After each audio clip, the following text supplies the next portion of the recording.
Ladies and gentlemen, we need to talk about a performance that took place in the White House, a theatrical presentation where a man named Steve Moore stood before the President of the United States and delivered what can only be described as economic propaganda wrapped in the veneer of statistical authority. This is the Heritage Playbook in action, and today we are going to dissect it piece by piece, lie by lie. Much everybody. We're going to have just a quick session with Steve Moore. Everybody knows Steve Nobody knows who that is. I mean, normal people don't. Moore with the Heritage Foundation, highly respected. Oh, the guy that one of the architects of Project 2025 that we're not doing. One of the most highly respected economists and Highly respected.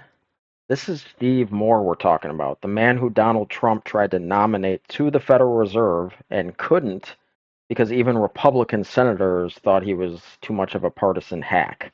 This is the economist who predicted that Kansas' massive tax cuts would create an economic boom, and instead, Kansas nearly went bankrupt. But here he stands in the people's house with his little white charts and graphs ready to tell us how wonderful everything is. people that watch your money and know more about your money and your life than probably anybody I can think of. And I want to thank Steve for being here. I saw this today. They came out. What he puts out gets a lot of coverage, and I saw some of them, and then he had a couple of others. And I'd like to ask Steve maybe to discuss a few of these numbers that were just released. I mean, literally just released. Just released because you just made them up, dude. I mean, just released? Why are they just released? And then we're going over and we're going to do Purple Heart. We have some incredible, brave people that I look forward to, so we're going to do that. Sounds like a grade school teacher. We're gonna do Purple Heart, everybody. That right after this. Steve, could you say a few words about the various charts? Thank you, Mr. President. So I called the President because I had some very good news from some new data that we've been able to put together.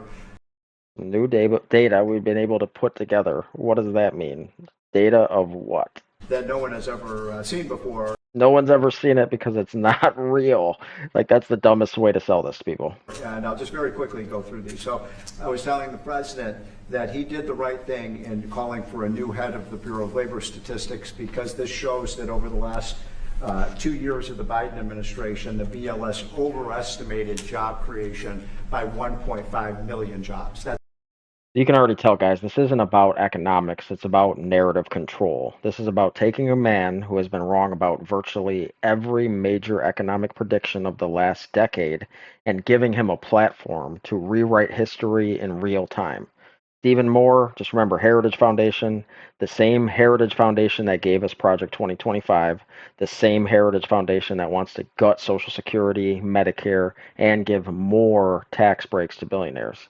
And this is their chief economist, their weapon of choice for convincing you that up is down, black is white, and that economic disaster is actually prosperity. So let's take a look at that first claim, 1.5 million jobs claim. So what did they just say? Over the last 2 years of the Biden administration, the BLS overestimated job creation by 1.5 million jobs. First off, the Bureau of Labor Statistics revises job numbers every single month. It's called preliminary data, followed by revised data, followed by final data. It's how statistics work. So during Trump's presidency, the BLS made revisions 47 different times, sometimes up, sometimes down. That's called normal data collection. But Steve Moore wants you to believe that career statisticians who have worked through Democratic and Republican administrations suddenly decided to commit fraud for Joe Biden. And here's what Moore won't tell you. Under Trump's first term, the United States lost 2.9 million jobs. That's net loss. Biden has added 15 million jobs. But Moore stands there with his little chart talking about revisions as if the entire concept of preliminary data was invented to hurt Trump's feeling. This is just gaslighting at an industrial scale. Mr. President, that's a gigantic error. And I don't know if she's, I'm not It might making not have it. been an error. That's the bad part. If it was an error, it would be one thing. I don't think it's an error. I think they did it purposely. Every single thing. This guy can't accomplish anything, so it's blame everybody else for all of his mistakes. especially this. He's definitely going to blame Biden for this crisis that he created in the entire economy. Just you watch. You built your throne on fake gold, fake stats, fake pride. Now the whole world's watching you crash from inside. Talk big, but your walls made of lies and tweets. I'm the voice of the people, bringing fire to the seats.